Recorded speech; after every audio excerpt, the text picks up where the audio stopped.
नमस्कार साथीहरू, यहाँहरू सम्पूर्णलाई डिजी सल्युसन युट्युब च्यानलमा हार्दिक स्वागत छ।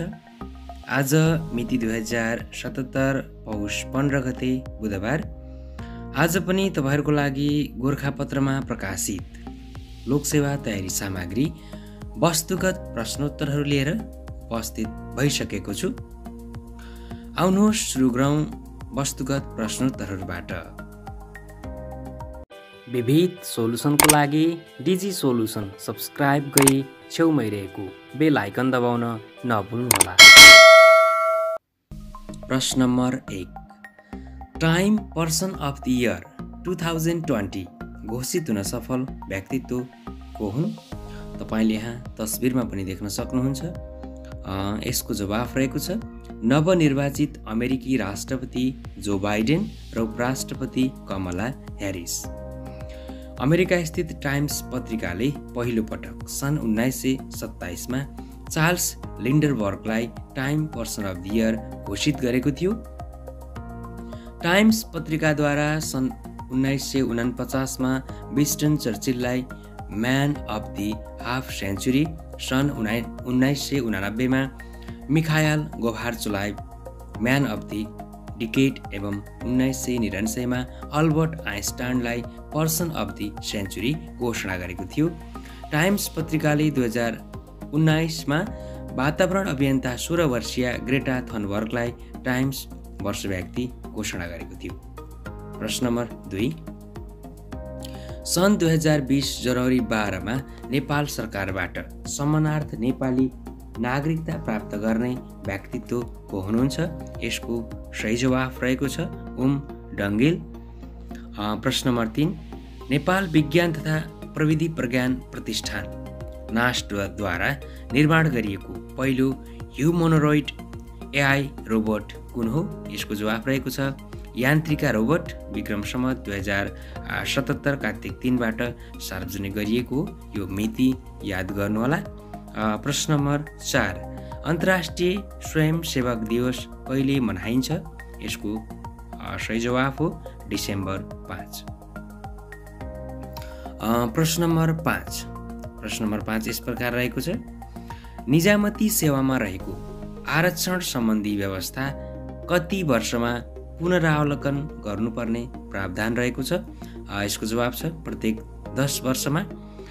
नेपालको निजामती सेवामा आरक्षणको व्यवस्था निजामती सेवा नियमावलीमा दोस्रो संशोधन गरी विक्रम सम्वत 2064 देखि प्रारम्भ गरिएको हो। इतिहास बिना प्रश्न नम्बर 6 हो यो, इतिहास बिना राजनीतिको कुनै जरा हुँदैन र राजनीति बिना इतिहासको कुनै फल हुँदैन भन्ने विद्वान को हुन्? यसको जवाफ रहेको छ सिले। त्यस्तै प्रश्न नम्बर 7, संविधान नेपालको संविधान 2072 अनुसार शासन व्यवस्थाको सामान्य निर्देशन, नियन्त्रण र सञ्चालन गर्ने अभिभारा कसमा हुनेछ? यसको जवाफ रहेको छ मन्त्री परिषद।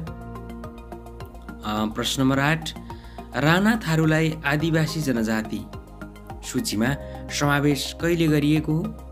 विक्रम सम्वत 2077 जेठ 5 गते। यो सँगै आदिवासी जनजातिको समूहमा सूचीकृतको संख्या 60 पुगेको छ। राणा थारूलाई आदिवासी जनजातिको सूचीमा सूचीकृत गर्न मन्त्री परिषदले 2076 माघ 20 मा निर्णय गरेको थियो। यहाँहरूलाई स्मरण रहोस् योभन्दा पहिले नेपालमा 59 वटा आदिवासी जनजाति रहेका थिए र अहिले 60 पुगेको छ। प्रश्न नम्बर 9, अमेरिकाको प्रतिष्ठित सम्मान लिजन अफ मेरिट अवार्ड राजनीतिज्ञ को हुन्? यसको जवाफ रहेको छ भारतीय प्रधानमन्त्री नरेन्द्र मोदी। सन् 2020 डिसेम्बरमा उहाँले सम्मान पाउनु भएको हो। यो अवार्ड अन्य देशका प्रमुख लगायत अमेरिकी सेनाका अधिकारीहरूलाई प्रदान गर्ने गरिन्छ। मोदीले भारतलाई अन्तर्राष्ट्रिय मञ्चमा पुर्याएको योगदान तथा भारत अमेरिकाको सम्बन्धलाई बलियो बनाउन उल्लेख भूमिका निर्वाह गरेको भनी यो अवार्ड प्रदान गरिएको हो। यो सम्मानका लागि डोनाल्ड ट्रम्प आफैले प्रधानमन्त्री मोदीको नाम प्रस्ताव गर्नुभएको थियो। प्रधानमन्त्री मोदी बाहेक ट्रम्पले यो सम्मान अस्ट्रेलियाका प्रधानमन्त्री स्कट मोरिसन र जापानका पूर्व प्रधानमन्त्री सिन्जो आबेलाई दिइसक्नु भएको छ। ती दुवै देशसँग पनि अमेरिकासँग राम्रो सम्बन्ध रहेको छ। चीनको चुनौतीलाई परास्त गर्न अमेरिकाले भारत, जापान र अस्ट्रेलियासँग मिलेर क्वाडको गठन पनि गरेको छ। प्रश्न नम्बर 10 रहेको छ। प्रश्न नम्बर 10 यस प्रकार रहेको छ। निजामती कर्मचारीहरूले एकै प्रकारको पोसाक लगाउनु पर्ने व्यवस्था कहिलेदेखि गरिएको हो? विक्रम सम्वत 2068 साउन 1 गतेदेखि। त्यस्तै प्रश्न नम्बर 11 नेपालको कुन ठाउँमा सहकारी सङ्ग्रहालय स्थापना गरिने भएको छ? यसको जवाब छ चितवन। नेपालकै पहिलो सहकारी संस्था बखान बहुउद्देश्य सहकारी संस्थामा राष्ट्रिय सहकारी सङ्ग्रहालय निर्माण प्रक्रिया अगाडि बढाइएको छ। प्रश्न नम्बर 12 नेपाल विज्ञान तथा प्रविधि प्रज्ञा प्रतिष्ठान नास्टको पहिलो शाखा कहाँ विस्तार गरिएको छ? यसको जवाब रहेको छ महेन्द्रनगर। नास्टको 34 वर्षको इतिहासमा पहिलो पटक सुदूरपश्चिमको प्रदेश शाखा कार्यालय खोलिएको हो। प्रश्न नम्बर 13 विश्वको सबैभन्दा पुरानो टेनिस प्रतियोगिता कुन हो? यसको सही जवाब रहेको छ विम्बल्डन टेनिस प्रतियोगिता। तपाईँले यहाँ तस्बिरमा पनि देख्न सक्नुहुन्छ। सन् 1877 मा All England Lawn Tennis and Croquet क्लबमा पहिलो पटक यो खेलिएको थियो टेनिस। प्रश्न नम्बर 14 काठमाडौँको चोभारमा निर्माण गर्न थालिएको सुक्खा बन्दरगाह र अन्तर्राष्ट्रिय प्रदर्शन स्थलमा कुन अन्तर्राष्ट्रिय संस्थाले सहयोग गर्ने भएको छ? यसको जवाब रहेको छ विश्व ब्याङ्क। प्रश्न नम्बर 15 बहुमूल्य धातु रत्न पत्थर कटिङ तथा पोलिसिङका लागि कुन कुन जिल्लामा रत्न पत्थर प्रशोधन वस्तु विकास केन्द्र स्थापना गरिएको छ? यसको जवाब रहेको छ धादिङ, सुर्खेत र डोटी। त्यस्तै प्रश्न नम्बर 16 सर्वोच्च अदालतले प्रत्येक वर्ष आफ्नो वार्षिक प्रतिवेदन को समक्ष पेश गर्नुपर्ने व्यवस्था छ? यसको जवाब रहेको छ राष्ट्रपति।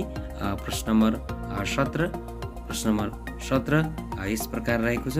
प्रश्न नम्बर 17 नयाँ राष्ट्रिय स्वास्थ्य नीति कहिले सार्वजनिक भएको हो? नयाँ राष्ट्रिय स्वास्थ्य नीति कहिले सार्वजनिक भएको हो? यसको जवाब छ विक्रम सम्वत 2076 असार 16 गते। स्वास्थ्य सेवालाई सर्वसुलभ प्रभावकारी तथा गुणस्तरीय बनाउन जनसङ्ख्या भूगोल र सङ्घीय संरचना अनुसार दक्ष जनशक्तिको। प्रश्न नम्बर 19 बालबालिकाको क्षेत्रमा काम गर्ने अन्तर्राष्ट्रिय संस्था किवानिज इन्टरनेसनलको एसिया पेसिफिक सम्मेलन हालै कहाँ सम्पन्न भयो? नेपाल सन् 2020 मार्चमा। एसिया पेसिफिक क्षेत्रको 45औं सम्मेलनमा 300 विदेशी पाहुनासहित 400 जनाको सहभागिता रहेको थियो। प्रश्न नम्बर 20 जलविद्युत क्षेत्रको विकासमा विदेशी लगानी भित्र्याउने अमेरिकी डलरमा विद्युत खरिद सम्झौता PPA गर्दा हुने जोखिम न्यूनीकरण गर्न स्थापना गरिएको फन्ड उसलाई के भनी चिनिन्छ? Hedging fund. प्रश्न नम्बर 21 एकपटक स्वीकृत भइसकेको वातावरणीय प्रभाव मूल्याङ्कन सम्बन्धी प्रस्तावमा आर्थिक रूपमा भौतिक पूर्वाधार डिजाइन वा स्वरूप परिमार्जन गर्ने, संरचना स्थानान्तरण वा फेरबदल गर्ने, वन क्षेत्र वा आयोजनाको थप गर्नका लागि पेश भएको प्रस्ताव उप पुनः गरिने वातावरणीय प्रभाव मूल्याङ्कनलाई के भनिन्छ? पूरक वातावरणीय प्रभाव मूल्याङ्कन।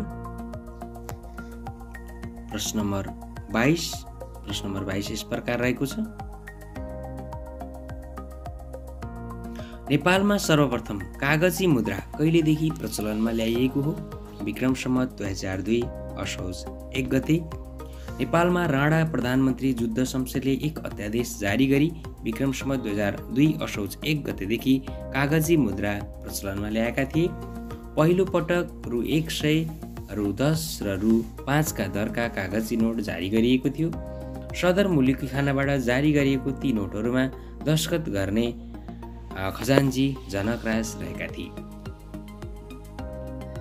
प्रश्न नम्बर 23 प्रतिष्ठित क्वालिटी म्यानेजमेन्ट सिस्टमसँग सम्बन्धित ISO 9001:2015 प्राप्त गर्ने नेपाली एयरलाइन्स कुन हो? यसको जवाब रहेको छ हिमालयन एयरलाइन्स। नेपाल चीन संयुक्त लगानीमा सञ्चालित हिमालयन एयरलाइन्सले सन् 2020 सेप्टेम्बरमा सुप्रमाणपत्र प्राप्त गरेको हो। ISO 9001:2015 अन्तर्राष्ट्रिय मानकीकरण सङ्गठनद्वारा विकास र प्रकाशित गरिएको एक विश्वव्यापी मान्यता प्राप्त गुणस्तरको स्तर हो। प्रश्न नम्बर 24 क्यानाडाको फ्रेजर इन्स्टिच्युट र समृद्धिको फाउन्डेसन को सहकार्यमा सार्वजनिक सन् 2020 सेप्टेम्बर 10 मा आर्थिक स्वतन्त्रता सम्बन्धी प्रतिवेदन 2020 मा नेपाल कतिौं स्थानमा रहेको छ? 109 स्थानमा। त्यस्तै तपाईले सम्झनु पर्ने कुरा यहाँ एउटा पोइन्ट छ। आर्थिक स्वतन्त्रता सम्बन्धी सूचक 2019 मा नेपाल 110औं स्थानमा रहेको थियो। प्रश्न नम्बर 25, औद्योगिक व्यवसाय ऐन 2076 अनुसार आफ्नो उत्पादनको कति प्रतिशत भन्दा बढी निर्यात गर्ने उद्योगलाई निर्यातमूलक उद्योग भनिन्छ? यसको सही जवाब छ 40%। प्रश्न नम्बर 26, सरकारले किसान वर्गीकरण परिचय पत्र वितरणका लागि पहिलो पटक छनौट गरेका 7 प्रदेशका एक जिल्ला कुन हुन्? झापा प्रदेश नम्बर 1, पर्सा प्रदेश नम्बर 2, काभ्रे बागमती प्रदेशको, कास्की गण्डकी प्रदेशको, कपिलवस्तु प्रदेश 5 को, सुर्खेत कर्णालीको र कञ्चनपुर सुदूरपश्चिमको। केन्द्रीय तथ्याङ्क विभागको तथ्याङ्कलाई आधार मानी एक घरबाट एकजनालाई परिचय पत्र प्रदान गरिने। किसान वर्गीकरण परिचय पत्र वितरण 2006 देखि गरिएको। नेपालमा किसान परिचय पत्र वितरण कार्यको सुरुवात भने आर्थिक वर्ष 71-72 देखि गरिएको। प्रश्न नम्बर 27, प्रशासकीय अदालत ऐन 2076 अनुसार सर्वोच्च अदालत वा प्रशासकीय अदालतमा परेको पुनरावेदनको टुङ्गो नलाग्दै पुनरावेदन दिने व्यक्ति सेवाबाट अवकाश भएमा वा निजको मृत्यु भएमा सो पुनरावेदन सम्बन्धमा के व्यवस्था रहेको छ? पुनरावेदन खारेज नहुने। प्रश्न नम्बर 28, सर्वप्रथम एटीएम कार्ड सेवा सुरुवात गर्ने बैंक एभरेस्ट बैंक हो भने इन्टरनेट ब्याङ्किङको सुरुवात गर्ने बैंक कुन हो? यसको जवाफ रहेको छ कुमारी बैंक। अनि क्रेडिट कार्डको सुरुवात गर्ने पहिलो बैंक भने हिमालयन बैंक रहेको छ। यहाँहरूले सम्झनु पर्ने कुरा। प्रश्न नम्बर 29, सार्वजनिक निकायले सेवाग्राहीलाई सूचना प्रदान गर्न अनिवार्य रूपमा सामाजिक सञ्जालको प्रयोग गर्नुपर्ने व्यवस्था कहिलेदेखि लागू गरिएको? विक्रम सम्वत 2075 साउन 28 गते। यसको जवाफ रहेको छ। र आजको लागि अन्तिम प्रश्न रहेको छ, बजेट तर्जुमाका लागि 7वटै प्रदेशमा मन्त्रालय लगायत बजेट सूचना प्रणाली प्रयोगमा ल्याउने सम्बन्धमा मन्त्री परिषदबाट स्वीकृत कहिले भएको हो? विक्रम सम्वत 2076 वैशाख 5 गते। आर्थिक वर्ष 76-77 देखि भन्न पनि सकिन्छ। हवस् त साथीहरू, आजको लागि यो जानकारी यति नै। तपाईले यो च्यानललाई अहिलेसम्म सब्स्क्राइब गर्नुभएको छैन भने यो च्यानललाई सब्स्क्राइब गर्न नभुल्नुहोला। यहाँहरूमा पुनः अर्को हप्ताको बुधबार यस्तै जानकारी लिएर आउने वाचा गर्दै यहाँहरूबाट बिदा हुन्छु। नमस्कार। देखि गरिएको नेपालमा किसान परिचय पत्र वितरण कार्यको सुरुवात भने आर्थिक वर्ष 71-72 देखि गरिएको। प्रश्न नम्बर 27, प्रशासकीय अदालत ऐन 2076 अनुसार सर्वोच्च अदालत वा प्रशासकीय अदालतमा परेको पुनरावेदनको टुङ्गो नलाग्दै पुनरावेदन दिने व्यक्ति सेवाबाट अवकाश भएमा वा निजको मृत्यु भएमा सो पुनरावेदन सम्बन्धमा के व्यवस्था रहेको छ? पुनरावेदन खारेज नहुने। प्रश्न नम्बर 28, सर्वप्रथम एटीएम कार्ड सेवा सुरुवात गर्ने बैंक एभरेस्ट बैंक हो भने इन्टरनेट ब्याङ्किङको सुरुवात गर्ने बैंक कुन हो? यसको जवाफ रहेको छ कुमारी बैंक। अनि क्रेडिट कार्डको सुरुवात गर्ने पहिलो बैंक भने हिमालयन बैंक रहेको छ। यहाँहरूले सम्झनु पर्ने कुरा। प्रश्न नम्बर 29, सार्वजनिक निकायले सेवाग्राहीलाई सूचना प्रदान गर्न अनिवार्य रूपमा सामाजिक सञ्जालको प्रयोग गर्नुपर्ने व्यवस्था कहिलेदेखि लागू गरिएको? विक्रम सम्वत 2075 साउन 28 गते। यसको जवाफ रहेको छ। र आजको लागि अन्तिम प्रश्न रहेको छ, बजेट तर्जुमाका लागि 7वटै प्रदेशमा मन्त्रालय लगायत बजेट सूचना प्रणाली प्रयोगमा ल्याउने सम्बन्धमा मन्त्री परिषदबाट स्वीकृत कहिले भएको हो? विक्रम सम्वत 2076 वैशाख 5 गते। आर्थिक वर्ष 76-77 देखि भन्न पनि सकिन्छ। हवस् त साथीहरू, आजको लागि यो जानकारी यति नै। तपाईले यो च्यानललाई अहिलेसम्म सब्स्क्राइब गर्नुभएको छैन भने यो च्यानललाई सब्स्क्राइब गर्न नभुल्नुहोला। यहाँहरूमा पुनः अर्को हप्ताको बुधबार यस्तै जानकारी लिएर आउने वाचा गर्दै यहाँहरूबाट बिदा हुन्छु। नमस्कार।